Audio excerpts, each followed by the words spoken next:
नमक हराम। काशी नरेश ब्रह्मदत्त का पुत्र बचपन से ही दुष्ट स्वभाव का था। वह बिना कारण ही मुसाफिरों को सिपाहियों से पकड़वाकर सताता और राज्य के विद्वानों, पंडितों तथा बुजुर्गों को अपमानित करता।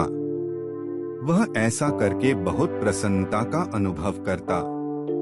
प्रजा के मन में इसलिए युवराज के प्रति आदर के स्थान पर घृणा और रोष का भाव था। युवराज लगभग 20 वर्ष का हो चुका था। एक दिन कुछ मित्रों के साथ वह नदी में नहाने के लिए गया।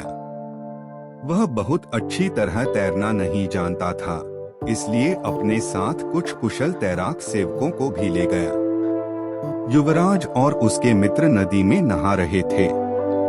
तभी आसमान में काले काले बादल छा गए। बादलों की गरज और बिजली की चमक के साथ मूसलधार वर्षा भी शुरू हो गई। युवराज बड़े आनंद और उल्लास से तालियां बजाता हुआ नौकरों से बोला, आहा, क्या मौसम है! मुझे नदी की मंझधार में ले चलो। ऐसे मौसम में वहां नहाने में बड़ा मजा आएगा। नौकरों की सहायता से युवराज नदी की बीच धारा में जाकर नहाने लगा। वहां पर युवराज के गले तक पानी आ रहा था और डूबने का खतरा नहीं था। लेकिन वर्षा के कारण धीरे धीरे पानी बढ़ने लगा और धारा का बहाव तेज होने लगा। काले बादलों से आसमान ढक जाने के कारण अंधेरा छा गया और पास दिखना कठिन हो गया। युवराज की दुष्टता के कारण इनके सेवक भी उससे घृणा करते थे, इसलिए उसे बीच धारा में छोड़कर सभी सेवक वापस किनारे पर आ गए। युवराज के मित्रों ने जब युवराज के बारे में सेवकों से पूछा तो उन्होंने कहा कि वे जबरदस्ती हम लोगों का हाथ छुड़ाकर अकेले ही तैरते हुए आ गए। शायद राजमहल वापस चले गए हों। मित्रों ने महल में युवराज का पता लगवाया, लेकिन युवराज वहां पहुंचा नहीं था। बात राजा तक पहुंच गई। उन्होंने तुरंत सिपाहियों को नदी की धारा या किनारे की से भी युवराज का पता लगाने का आदेश दिया। सिपाहियों ने नदी के प्रवाह में तथा किनारे दूर दूर तक पता लगाया, लेकिन युवराज का कहीं पता न चला। आखिरकार निराश होकर वे वापस लौट आए। इधर अचानक नदी में बाढ़ आ जाने और धारा के तेज होने के कारण युवराज पानी के साथ बह गया। जब वह डूब रहा था तभी उसे एक लकड़ी दिखाई पड़ी। युवराज ने उस लकड़ी को पकड़ लिया और उसी के सहारे बहता रहा। आत्मरक्षा के लिए 3 अन्य प्राणियों ने भी उस लकड़ी की शरण ले रखी थी, एक सांप, एक चूहा और एक तोता। युवराज जोर जोर से चिल्ला रहा था, बचाओ, बचाओ! लेकिन तूफान की गरज में उसकी पुकार नक्कारे में तूती की आवाज की तरह खोकर रह गई। बाढ़ के साथ युवराज बहता जा रहा था। थोड़ी देर में तूफान थोड़ा कम हुआ और बारिश थम गई। आकाश साफ होने लगा और पश्चिम में डूबता हुआ सूरज चमक उठा। उस समय नदी एक जंगल से होकर गुजर रही थी। नदी के किनारे उस जंगल में ऋषि के रूप में बोधिसत्व तपस्या कर रहे थे। युवराज की करुण पुकार कानों में पड़ते ही बोधिसत्व का ध्यान टूट गया। वे झट नदी में कूद पड़े और उस लकड़ी को किनारे खींच लाए जिसने युवराज और 3 अन्य प्राणियों की जान बचाई थी। उन्होंने अग्नि जलाकर सबको गर्मी प्रदान की, फिर सबके लिए भोजन का प्रबंध किया। सबसे पहले उन्होंने छोटे प्राणियों को भोजन दिया। तत्पश्चात युवराज को भी भोजन खिलाकर उसके आराम का भी प्रबंध कर दिया। इस प्रकार वे सब बोधिसत्व के यहाँ 2 दिनों तक विश्राम करके पूर्ण स्वस्थ होने के बाद कृतज्ञता प्रकट करते हुए अपने अपने घर चले गए।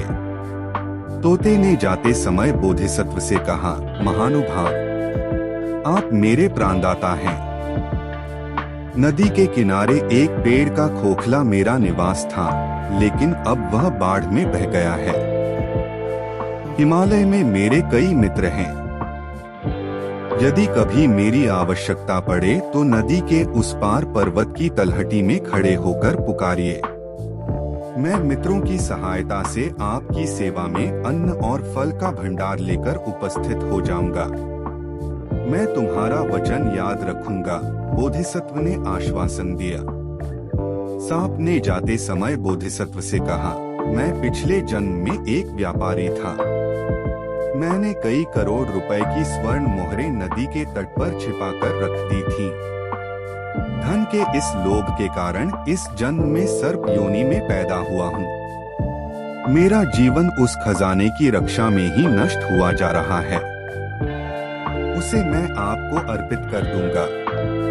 कभी मेरे यहाँ पधार कर इसका बदला चुकाने का मौका अवश्य दीजिए। इसी प्रकार चूहे ने भी वक्त पड़ने पर अपनी सहायता देने का वचन देते हुए कहा, नदी के पास ही एक पहाड़ी के नीचे हमारा महल है, जो तरह तरह के अनाजों से भरा हुआ है। हमारे वंश के हजारों चूहे इस महल में निवास करते हैं। जब भी आपको अन्न की कठिनाई हो, कृपया हमारे निवास पर अवश्य पधारिए और सेवा का अवसर दीजिए। मैं फिर भी आपके उपकार का बदला कभी न चुका पाऊंगा। सबसे अंत में युवराज ने कहा, मैं कभी न भी अपने पिता के बाद राजा बनूंगा। तब आप मेरी राजधानी में आइए। मैं आपका अपूर्व स्वागत करूंगा। कुछ दिनों के बाद ब्रह्मदत्त की मृत्यु हो गई और युवराज काशी का राजा बन गया। राजा बनते ही प्रजा पर अत्याचार करने लगा। सच्चाई और न्याय का कहीं नाम न था। झूठ और अपराध बढ़ने लगे। प्रजा दुखी रहने लगी। यह बात बोधिसत्व से छिपी न रही। उसे राजा का निमंत्रण याद हो आया। उसने सबसे पहले राजा के यहाँ जाने का निश्चय किया। वे एक दिन राजा से मिलने के लिए काशी पहुँचे। बोधिसत्व नगर में प्रवेश कर राजपथ पर पैदल चल रहे थे। तभी हाथी पर सवार होकर राजा सैर के लिए जा रहा था। उसने बोधिसत्व को पहचान लिया और तुरंत अपने अंगरक्षकों को आदेश दिया, इस साधु को पकड़कर खंभे से बांध दो और 100 कोड़े लगाओ और इसके बाद इसको फांसी पर लटका दो। यह इतना घमंडी है कि इसने जानबूझकर मेरा अपमान किया था। प्यारे दोस्तों, अगर आपको ये कहानी पसंद आई हो तो इसे अपने दोस्तों के साथ जरूर शेयर करें। साथ ही कमेंट करके ये भी बताएं कि आप और किस तरह की कहानियाँ सुनना चाहते हैं और ऐसी कहानी के लिए हमारे चैनल कहानी की दुनिया को सब्सक्राइब करें।